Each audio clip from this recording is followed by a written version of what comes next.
ಇನ್ನೊಂದು ಕಡೆಯೂ ಈ ಲೋಕಾಯುಕ್ತ ಸ್ವತಃ ದಾನ ಸೋಮೋಟವಾಗಿ ಶುರು ಮಾಡಿದ್ರಿಂದಾಗೆ ಒಂದಿಷ್ಟು ಹೊರಗೆ ಬರ್ತಾಯಿದ್ದೆ. ಬಟ್ ಇನ್ನೂ ಭಾಳ ಇದ್ದವರಿಲ್ಲ. ಇದನ್ನು ಮೊದಲು ತಿದ್ದಬೇಕಾಗಿದ್ದು. ನಾನು ಮೇಲ್ಮೇಲೆ ಹೇಳ್ತಾ ಇರೋದು, ಮೇಲ್ಮೇಲೆ ನಮ್ಮಂತ ಅನೇಕರು ಹೇಳ್ತಾ ಇರೋದು, ನಾವು ಅಷ್ಟೇ ಅಲ್ಲ, ಅನೇಕರು ಇದನ್ನು ವಿರೋಧ ಮಾಡ್ತಾಯಿದ್ದಾರೆ. ಬಟ್ ಏನು ಮಾಡೋದು, ಎಲ್ಲ ಕಡೆ ದುರಂತ ಏನಪ್ಪ ಅಂದ್ರೆ ಎಲ್ಲ ಕಡೆ ಭ್ರಷ್ಟಾಚಾರ ಜೊತೆಗೆ ನಮ್ಮ ಆಡಳಿತ ಇರೋದರಿಂದಾಗೆ ಇವತ್ತು ಇದನ್ನು ಯಾವುದೂ ಮಾಡೋ ಸ್ಥಿತಿಯಲ್ಲಿ ಅದು.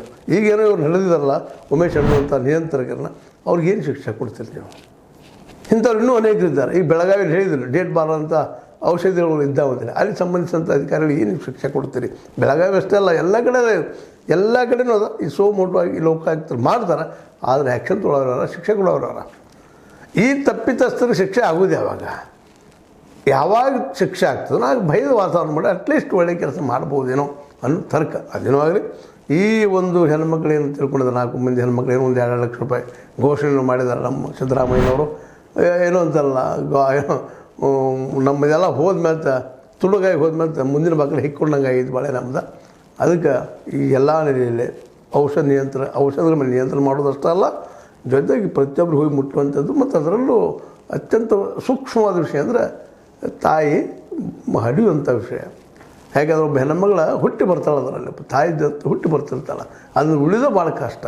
ಅಂಥದ್ರಲ್ಲಿ ಇಲ್ಲೂ ಸಹಿತ ನೀವು ಗೋಲ್ಮಾಲ್ ಮಾಡುವಂಥ ವೈದ್ಯರು, ಗೋಲ್ಮಾಲ್ ಮಾಡುವಂಥ ವ್ಯವಸ್ಥೆ, ಅದರಲ್ಲೂ ದುಡ್ಡು ಹಿಡಿಯುವಂಥ ಒಂದು ಸಚಿವರು, ದುಡ್ಡು ಹಿಡಿಯುತ್ತಿರುವಂಥ ಶಾಸಕರು, ಇವರೆಲ್ಲರಿಂದಾಗಿ ಇವತ್ತು ನಾವೆಲ್ಲರೂ ಅಧ್ವಾನಗಳನ್ನ ಅನುಭವಿಸ್ಬೇಕಾಗಿದೆ, ನೋವುಗಳನ್ನ ಅನುಭವಿಸ್ಬೇಕಾಗಿದೆ. ಇದಕ್ಕಿರೋ ಪರಿಹಾರ ಒಂದು ನಾವು ಜಾಗೃತ ಆಗಬೇಕು. ಅದು ಎಂತ ಆಗ್ತೀವೋ ಗೊತ್ತಿಲ್ಲ. ಯಾಕಂದ್ರೆ ಪ್ರತಿಯೊಬ್ಬರು ಶಿಕ್ಷಣ ಸಿಗುವಂಥ ವ್ಯವಸ್ಥೆ ನಮ್ಮಲ್ಲಿಲ್ಲ. ಶಿಕ್ಷಣ ಕೊಟ್ಟಿವಿ, ಮಧ್ಯಾಹ್ನ ಬಿಸಿ ಊಟ ಕೊಟ್ಟಿವಿ ಅಂತ ಹೇಳ್ಕೊಂತ ಅದನ್ನು ದೊಡ್ಡ ಹೇಳುವಂಥ ನಾಯಕರಿರೋ ಮುಂದೆ ನಾವು ಇನ್ನೇನು ನಿರೀಕ್ಷೆ ಮಾಡಲಿಕ್ಕೆ ಸಾಧ್ಯ ಇದೆ. ಆದರೂ ನಾವು ಈ ಸಂದರ್ಭ ಇದ್ರ ಬಗ್ಗೆ ಮಾತಾಡಿದ್ವಿ. ಅದರಿಂದ ಏನಪ್ಪ ಅಂದ್ರೆ ಈ ಆರೋಗ್ಯದ ಸಲುವಾಗಿ ಸರ್ಕಾರ ಇನ್ನಷ್ಟು ಎಚ್ಚರಗೊಳ್ಳಿ, ನೀವು ಎಚ್ಚರಗೊಂಡು ಅವ್ಯವಹಾರವನ್ನು ನಿಲ್ಲಿಸುವಂಥ ಪ್ರಯತ್ನ ಮಾಡಲಿ. ಮತ್ತು ತಪ್ಪು ಮಾಡಿದ್ರೆ ಶಿಕ್ಷೆ ಆಗುವಂಥದ್ದು ಮಾಡಲಿ. ಪ್ರತಿಯೊಂದು ಜಿಲ್ಲಾ ಮಟ್ಟದ ಮತ್ತು ಮೆಟ್ರೋಪಾಲಿಟನ್ ದವಾಖಾನೆಗಳ ಮಟ್ಟದಲ್ಲೇ, ತಾಲೂಕು ಮಟ್ಟದ ದವಾಖಾನೆಗಳಲ್ಲೇ ಈ ಔಷಧಿಗಳ ಬದಲಾಗಿ ಇನ್ನೂ ಸ್ವಲ್ಪ ಸ್ಟ್ರಿಕ್ಟ್ ಅಂತ ಕಾನೂನು ತಂದ ತಪ್ಪಿತಸ್ಥರಿಗೆ ಶಿಕ್ಷೆ ಆಗುವಂಥ ವ್ಯವಸ್ಥೆ ತಂದರೆ ಒಂದು ಸ್ವಲ್ಪ ಕಡಿಮೆ ಆಗ್ಬೋದೇನೋ ಅನ್ನುವ ನಂಬಿಕೆ. ಅದು ಏನು ಮಾಡ್ತೀರಿ ಮಾಡಿರಿ ಅಂತ ಹೇಳ್ತಾ, ಇದು ನಿಮಗೆ ಲೈಕ್ ಆಗಿರ್ಬೋದು ತಿಳ್ಕೊಂಡಿದ್ದೀನಿ.